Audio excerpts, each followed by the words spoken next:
चलिए बात करते हैं मॉसबी के फंडामेंटल ऑफ नर्सिंग का क्वेश्चन नंबर 138। क्या पूछना चाह रहे हैं हमसे? वो कह रहा है nurse is caring for a client who is receiving IV infusion, what should the nurse do first? Nurse सबसे पहले क्या करेगी अगर जो आईवी इन्फ्यूज़न नर्स उस पेशेंट को दे रही है वह इनफिल्ट्रेट कर जाता है? तो पहले हमें समझने की ज़रूरत है कि इनफिल्ट्रेशन मतलब क्या होता है। तो चलिए समझते हैं। बच्चे, तीन चीज़ें होती हैं। सबसे पहले एक चीज़ होती है फेलेबाइटिस, दूसरी चीज़ होती है इनफिल्ट्रेशन और तीसरी चीज़ होती है एक्स्ट्रावेसेशन। अब ये तीनों टर्म्स बच्चे बहुत बारी आईवी थेरेपी जो आप देते हो, आईवी फ्लूइड देते हो, उसके कॉम्प्लिकेशन के रूप में पूछी जाती हैं। सुनिए, मान लीजिए कोई वेन है जिसमें आप फ्लूइड दे रहे हैं, डीएनएस एनएस कुछ भी आप इस वेन में दे रहे हैं, ये एक वेन है। इस वेन का अगर इन्फ्लामेशन हो जाता है, और इन्फ्लामेशन में आपको पता है ना बच्चे, वो जगह रेड हो जाती है, यानी रेडनेस वहाँ पर देखने को मिलेगी आपको। अगर इन्फ्लामेशन होता है रेडनेस देखने को मिलेगी, वहाँ पर आपको वार्मनेस देखने को मिलेगी। आइटिस बोले तो इन्फ्लामेशन, यानी कि अगर इन्फ्लामेशन हो जाए उस वेन का जिसमें आप आईवी फ्लूइड दे रहे हो, तो उसे हम क्या कहेंगे? फेलेबाइटिस। यानी कि उस जगह में रेडनेस देखने को मिलेगी, वार्मनेस देखने को मिलेगी, वो जगह आपको पेशेंट को फीवर देखने को मिल सकता है क्योंकि इन्फ्लामेशन हुआ है। ओके, और जाहिर सी बात है वहाँ पर एडिमा भी आपको देखने को मिल सकता है। लेकिन जो मेन साइन है वो याद रखना बच्चे, जब भी फेलेबाइटिस होगा रेडनेस दिखेगी, वार्मनेस दिखेगी, वो जगह आप टच करोगे तो वार्म रहेगी और पेशेंट को फीवर देख सकता है। अब मुझे बताइए, क्या आईवी जो फ्लूइड चल रहा है वो उस स्पीड से चलेगा जिस स्पीड से पहले चलता था? नहीं। तो आईवी फ्लूइड जो चलने की गति है वो भी स्लगिश हो जाएगी, अच्छे से आईवी फ्लूइड जाएगा नहीं। तो ये सारे लक्षण अगर आपको किसी मरीज में दिखे जिसमें आईवी फ्लूइड चल रही है तो समझ जाना फेलेबाइटिस है, क्योंकि रेडनेस, वार्मनेस और फीवर देखने को मिल रहा है। अब बच्चे जानते हैं, समझने की कोशिश करते हैं इनफिल्ट्रेशन क्या होता है। मान लीजिए ये एक वेन है, आपने इसमें एक कैथेटर इंट्रोड्यूस किया। अब ये कैथेटर किसी भी रीज़न की वजह से, मान लीजिए यहाँ से बाहर ये कैथेटर वेन को पंचर करके चले गया, तो आप जो आईवी फ्लूइड दे रहे हैं वो आईवी फ्लूइड अब वेसल में ना जाकर कहाँ जा रहा है? बाहर जो सेल्स हैं हमारी बॉडी के, उनके बीच में ये फ्लूइड जा रहा है, उनके बीच में ये फ्लूइड इकट्ठा हो रहा है, जबकि जाना इसे वेन के अंदर चाहिए था। यानी कि अगर हम टर्म्स में कहें तो इंटरस्टिशियल स्पेस, कौन सा स्पेस कहते हैं सेल्स के बीच में? इंटरस्टिशियल स्पेस में फ्लूइड का एक्युमुलेशन हो रहा है। अब बच्चे मेरी बात ध्यान से सुनिए, जो आप फ्लूइड देते हैं एनएस डीएनएस कुछ भी आप दे रहे हैं, लगभग उसका टेम्परेचर रूम टेम्परेचर के बराबर होता है और हमारी बॉडी का टेम्परेचर 37 डिग्री सेल्सियस होता है। तो अगर 27 डिग्री सेल्सियस का फ्लूइड 37 डिग्री सेल्सियस के बीच में आएगा, तो जब आप उसे हाथ लगाओगे, जब आप उसको छुओगे, तो आपको कैसा फील होगा? कूलनेस। क्या देखने को मिलेगी? कूलनेस देखने को मिलेगी। दूसरा, मरीज के हाथ में आपको एडिमा देखने को मिलेगा, वो जगह आपको पेलर देखने को मिलेगी। और क्या जो आईवी फ्लूइड अब चल रहा है वो उस गति से चलेगा क्या? नहीं। तो स्लगिशनेस देखने को मिलेगी, यानी आईवी फ्लूइड भी अच्छे से नहीं चलेगा, स्लगिशनेस ऑफ आईवी फ्लूइड। तो अगर कहीं किसी जगह में, अगर किसी के हाथ में आपको वार्म नज़र आए तो वो होता है फेलेबाइटिस। अगर कूलनेस नज़र आए तो वो होती है इनफिल्ट्रेशन में फ्लूइड का बाहर निकल जाना और फेलेबाइटिस में उस वेन का इन्फ्लामेशन हो जाना। तो एक्स्ट्रावेसेशन क्या होता है समझने की कोशिश करते हैं। मान लीजिए ये एक वेन है और ये आ रही है हमारा कैथेटर, जो भी हम कैथेटर हमने कैनुला इंसर्ट किया है उसके थ्रू हम फ्लूइड दे रहे हैं।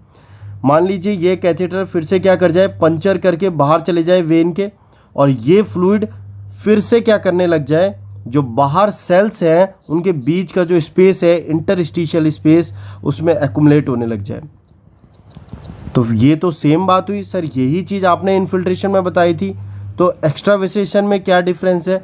बच्चे इनफिल्ट्रेशन में जो ये फ्लूइड बाहर जाके इकट्ठा हो रहा है ये नॉन वेसिकेंट नेचर में होता है। नॉन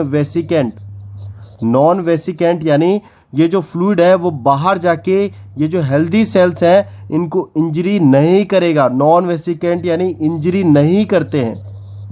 जबकि एक्स्ट्रावेसेशन में जो फ्लूइड है वो आम तौर पर बाहर जाने के बाद इन हेल्दी टिश्यूज़ को या सेल्स को क्या करते हैं, इंजर्ड करते हैं। इनको कहते हैं वेसिकेंट फ्लूइड। जैसे कि ऐसे सॉल्यूशन जिसमें पोटेशियम होता है वो इंजरी कॉज कर सकते हैं बाहर सेल्स को। तो कुल मिलाकर इनफिल्ट्रेशन और एक्स्ट्रावेसेशन सेम चीज़ है, दोनों में ही फ्लूइड वेन से बाहर आ रहा है। बस इतना सा फ़र्क है कि इनफिल्ट्रेशन में जो फ्लूइड बाहर आ रहा है वो नॉन वेसिकेंट टाइप का है, यानी बाहर आने के बाद वो इंजरी कॉज नहीं करता है, और एक्स्ट्रावेसेशन में वही वेसिकेंट टाइप का फ्लूइड होता है, यानी बाहर आने के बाद वो इंजरी कॉज करता है। अब देखते हैं क्वेश्चन में चलते हैं। इनफिल्ट्रेशन समझने के बाद क्वेश्चन में चलते हैं, वो हमसे क्या पूछ रहा है।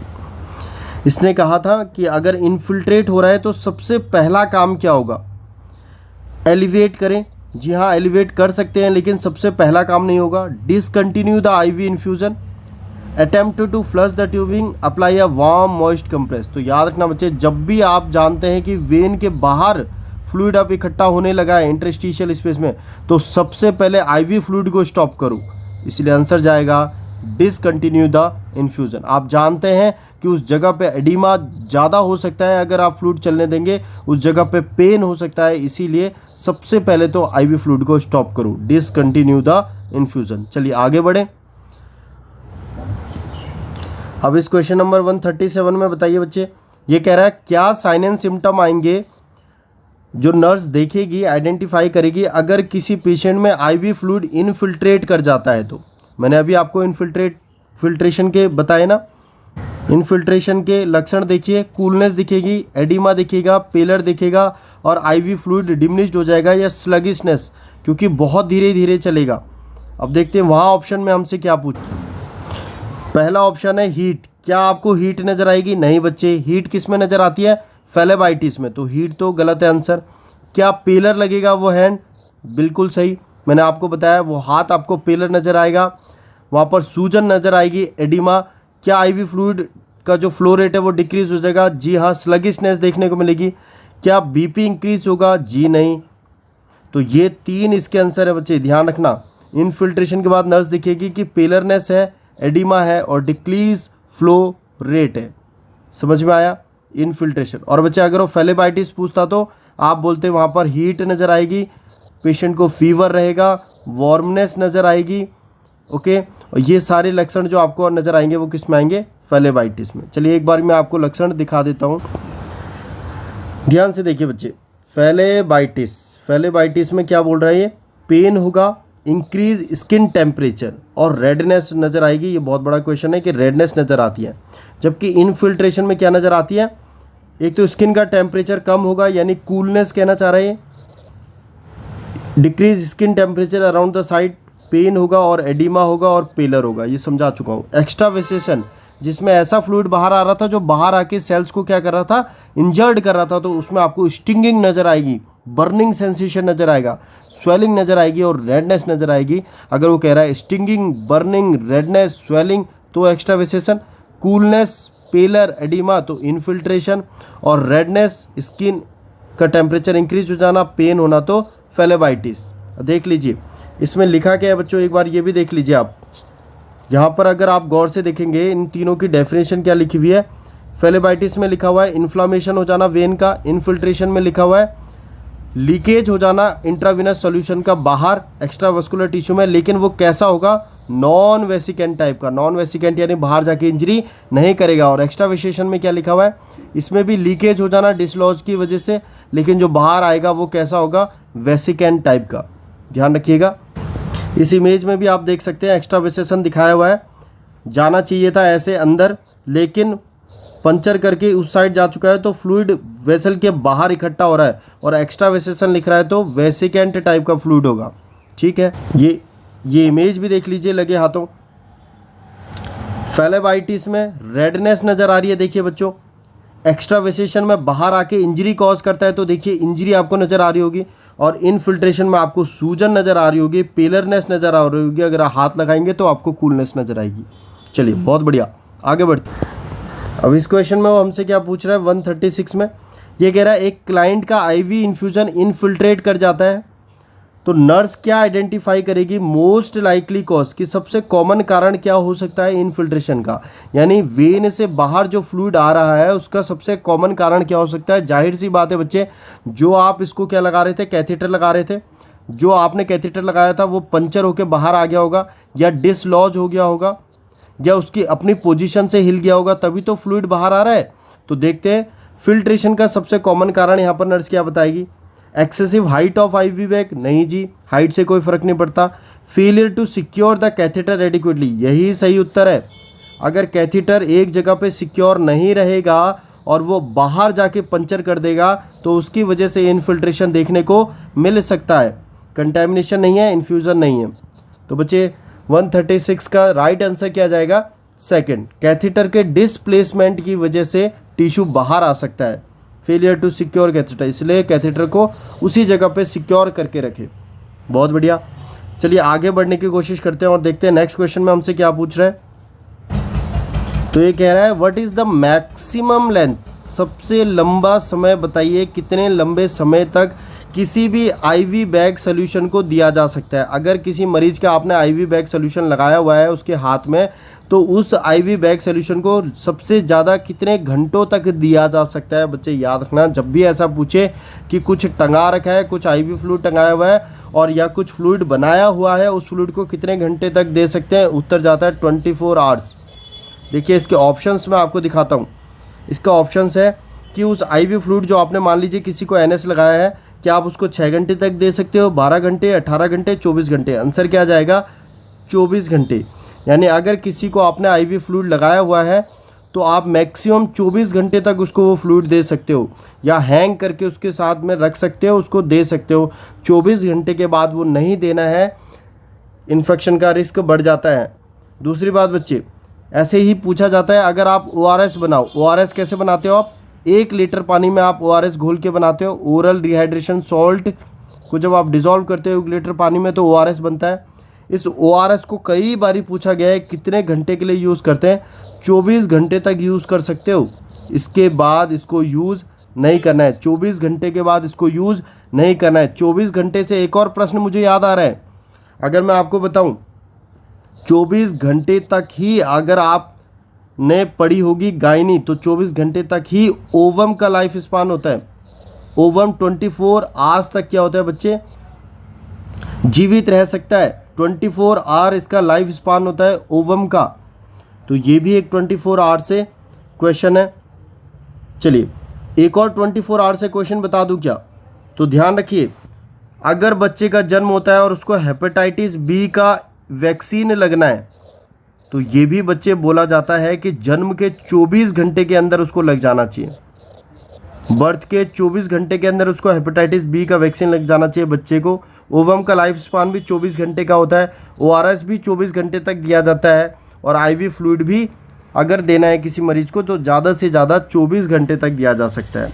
अच्छा बच्चे, एक चीज़ आप लोग मुझे बताएंगे कमेंट करके, आप लोग मुझे बताएंगे कि अगर किसी मरीज़ को TPN चल रहा है, अगर किसी मरीज़ को TPN चल रहा है तो वो कितने घंटों तक दिया जा सकता है। एक TPN का जो बैग होता है वो कितने आवर्स तक दिया जा सकता है, ये मुझे प्लीज़ कमेंट करके बताइए।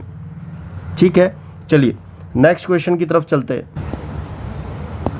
देखते हैं क्वेश्चन नंबर 134 में हमसे क्या पूछ रहा है। वो कह रहा है a nurse is caring for a client who is receiving serum albumin. एक मरीज को सीरम एल्ब्यूमिन दिया जा रहा है। What therapeutic effect does the nurse anticipate. Nurse क्या समझेगी कि ये जो सीरम एल्ब्यूमिन उसको दी जा रही है, इससे उस व्यक्ति में क्या थेरेपेटिक इफेक्ट नज़र आएगा, क्या देखने को मिलेगा। चलिए मैं एल्ब्यूमिन की कहानी भी आपको बता देता हूँ। तो बच्चे सुनिए, ये मान लीजिए आपकी आर्टरी वेन कुछ भी है। अब इसके अंदर होता है, हमारे ब्लड में मौजूद होते हैं कुछ प्रोटीन्स। क्या होते हैं बच्चे, प्रोटीन्स। ये मैं रेड कलर से प्रोटीन बना रहा हूँ और ब्लू कलर से ब्लड बना देता हूँ फॉर एन एग्जाम्पल। ये हमारा ब्लड प्लाज्मा वगैरह है, और इस प्लाज्मा में, इस ब्लड में क्या मौजूद है, रेड कलर के मैंने बताए हैं प्रोटीन। अब ध्यान रखना, जब भी ब्लड में प्रोटीन मौजूद होता है वह ऑनकोटिक प्रेशर को मेंटेन करता है। अब बच्चे ये ऑनकोटिक प्रेशर क्या है? जब भी प्रोटीन होता है उस प्रोटीन का काम होता है ऑनकोटिक प्रेशर को मेंटेन करना। तो ऑनकोटिक प्रेशर क्या होता है? ये जो प्रोटीन है इनके अंदर काबिलियत होती है कि ये प्रोटीन पानी को रोक के रख सकते हैं, यानी कि अपनी तरफ ये क्या करते हैं, पानी को आकर्षित करते हैं, पानी को अट्रैक्ट करते हैं। यानी वाटर को होल्ड करने की कैपेसिटी किसकी होती है? प्रोटीन की होती है, और इसी को हम कहते हैं ऑनकोटिक प्रेशर। ये प्रोटीन क्या करेगा? वाटर को होल्ड करके रखेगा, जिसे कहते हैं ऑनकोटिक प्रेशर। मान लीजिए मरीज को कोई ऐसी बीमारी हो जाए जिसमें ये प्रोटीन, अगर मैं आपको एग्जैक्टली थोड़ा सा साइज़ कम करके बताऊं, मान लीजिए ये प्रोटीन गायब हो जाए, ऐसी बीमारी जिसमें प्रोटीन या तो यूरिन के रास्ते बाहर आ जाए या प्रोटीन बने ही ना, तो बताओ क्या अब पानी को होल्ड करके रखा जा सकता है? नहीं, क्योंकि प्रोटीन तो है ही नहीं। तो ये वाटर जो है ये बाहर चले जाएगा, ये बाहर चले जाएगा क्योंकि इसे होल्ड करने के लिए प्रोटीन नहीं है। और ऐसे मरीज में जब ये पानी बाहर आएगा तो इसमें सूजन देखने को मिलेगी, एडिमा देखने को मिलेगा। तो इस सूजन को कम करने के लिए हम क्या करते हैं, आईवी फ्लूइड के रास्ते इसको बाहर से एल्ब्यूमिन दे देते हैं, बाहर से प्रोटीन दे देते हैं। बच्चे एल्ब्यूमिन क्या है? प्रोटीन है। तो मान लीजिए मैंने इसको बाहर से आईवी फ्लूइड के रास्ते क्या दे दिया, एल्ब्यूमिन दे दिया। तो जैसे ही मैंने इसे एल्ब्यूमिन दिया या फिर प्रोटीन दिया, एल्ब्यूमिन एक प्रोटीन है, जैसे ही मैंने इसे प्रोटीन दिया वापस से ये वाटर अंदर आएगा, क्योंकि प्रोटीन क्या करता है, ऑनकोटिक प्रेशर को मेंटेन करता है। ये इस पानी को अपनी तरफ अट्रैक्ट करेगा और पानी को होल्ड करेगा। तो सारी की सारी जो वाटर बाहर अभी नज़र आ रहा था वो सारा कैसे आ जाएगा, अंदर नज़र आ जाएगा और उसका एडिमा ठीक हो जाएगा। यानी कि 2-3 बातें समझिए। अगर किसी का मान लीजिए लीवर ख़राब है, अभी लीवर क्या बनाता है, प्रोटीन्स बनाता है, एल्ब्यूमिन, ग्लोबुलिन, ये सारे प्रोटीन लीवर बनाते हैं। मान लीजिए लीवर ख़राब, तो क्या प्रोटीन बनेंगी? नहीं। अगर प्रोटीन ही बनेंगे तो क्या ब्लड वेसल में प्रोटीन होगा? नहीं। तो क्या पानी रुकेगा? नहीं। तो इसीलिए तो क्या अगर पानी रुकेगा नहीं और पानी बाहर जाएगा तो मरीज में क्या देखने को मिलेगा, एडिमा। इसीलिए बच्चे जिसका लीवर ख़राब होता है, अगर आप गैस्ट्रो वार्ड में जाओगे तो उसका पूरी बॉडी में आपको एडिमा देखने को मिलेगा। समझ रहे हैं? तो कभी भी अगर आज के बाद आपसे पूछा जाए कि आपको प्रोटीन दिया जा रहा है, मरीज़ को प्रोटीन दिया जा रहा है या एल्ब्यूमिन दिया जा रहा है, बोलेगा मरीज़ को एल्ब्यूमिन दिया जा रहा है, तो क्या मेंटेन करने के लिए दिया जा रहा है, ऑनकोटिक प्रेशर। क्या मेंटेन करने के लिए, ऑनकोटिक प्रेशर। क्योंकि आप जानते हैं ऑनकोटिक प्रेशर अगर इंक्रीज़ होगा, आप जितना ज़्यादा एल्ब्यूमिन दोगे ऑनकोटिक प्रेशर इंक्रीज़ होगा, उतना ज़्यादा क्या करेगा, वो वाटर को अट्रैक्ट करेगा और बाहर का फ्लूइड अंदर वेसल के अंदर आएगा। तो अब देखते हैं वहाँ पर हमसे क्वेश्चन में क्या पूछा था। पूछ रहा है एल्ब्यूमिन देने का कारण क्या हो सकता है? Improved blood clotting? नहीं जी। Formation of red blood cell? नहीं जी। Activation of white blood cell? नहीं जी। Maintenance of oncotic pressure? और यही सही उत्तर जाता है बच्चे। एल्ब्यूमिन हमेशा क्या करेगा, ऑनकोटिक प्रेशर को मेंटेन करेगा, ऑनकोटिक प्रेशर को मेंटेन करेगा। चलिए एक और बात मैं इससे रिलेटेड आपको बता देता हूँ। सुनिए बच्चे, मान लो ये आपका ब्लड वेसल है और इसके अंदर मैंने क्या बनाया, आपके एल्ब्यूमिन बनाए। अभी कम है एल्ब्यूमिन, ठीक है। आपने क्या किया, बाहर से एल्ब्यूमिन उस पेशेंट को दिया, बाहर से एल्ब्यूमिन उस पेशेंट को दिया। तो जैसे आप बाहर से एल्ब्यूमिन दोगे तो ध्यान रखें, एक तो ये एल्ब्यूमिन जो आप बाहर से दे रहे हो ये हमेशा स्लो रेट से देना, क्योंकि आप जानते हो अगर आपने बहुत जल्दी ये एल्ब्यूमिन दे दिया, बहुत फटाफट अगर ये एल्ब्यूमिन के अंदर इंट्रोड्यूस कर दिया तो एकदम से बाहर का यानी एक्स्ट्रा वस्कुलर जो भी फ्लूइड है वो सारा का सारा आ जाएगा इंट्रावस्कुलर, और पेशेंट का बीपी एकदम से इंक्रीज़ हो सकता है। तो ध्यान रखना बच्चे, मैंने क्या बात बताई, कभी भी अगर किसी मरीज़ को एल्ब्यूमिन दो, कभी भी अगर किसी मरीज़ को एल्ब्यूमिन दो तो कैसा देना है, उसको स्लो देना है, बहुत स्लो देना है, बहुत स्लो रेट से देना है। क्यों? क्योंकि अगर आप एकदम से दोगे तो एकदम से ऑनकोटिक प्रेशर बढ़ जाएगा और सारा का सारा फ्लूइड इंट्रावस्कुलर में आपको नज़र आने लगेगा। तो पहली बात, हमेशा एल्ब्यूमिन कैसे दो, स्लो रेट से दो। और दूसरी बात ध्यान रखने वाली, बहुत बार पूछी जाने वाली, पहला तो स्लो रेट से दो, और दूसरा जब भी आप किसी मरीज़ को एल्ब्यूमिन दे रहे हो तो उसका फ्लूइड इंटेक रोक दो, फ्लूइड इंटेक रोक दो। यानी उसका फ्लूइड इंटेक या तो कम कर दो या रोक दो, क्योंकि आप जानते हैं कि जैसे ही एल्ब्यूमिन बॉडी के अंदर जाएगा वो सारे के सारे फ्लूइड को क्या करेगा, अट्रैक्ट करेगा इंट्रावस्कुलर वॉल्यूम में। और ऐसे मरीज जो पानी भी पी रहे हैं या जिनमें आईवी फ्लूइड भी चल रहा है और एल्ब्यूमिन भी चल रहा है, ऐसे मरीज में आपको बीपी बहुत ज़्यादा बढ़ा हुआ दिख सकता है, एकदम से बीपी हाई शूट कर सकता है। इसीलिए पानी रोक दें, पानी रोक दें, स्लो दें और सोडियम भी रोक दें। कभी आपसे क्वेश्चन पूछ सकता है, क्योंकि बच्चे सोडियम भी पानी को क्या करता है, रोकता है। तो 3 चीज़ें, अगर एल्ब्यूमिन दे रहे हो तो स्लो देनी है, फ्लूइड ही नहीं देना है उसके साथ, वरना सारा का सारा फ्लूइड इंट्रावस्कुलर वॉल्यूम में चले जाएगा, और सोडियम नहीं देना है। 3 बातें ध्यान रखना, इसी के आधार पे आपका नेक्स्ट क्वेश्चन सॉल्व हो जाएगा।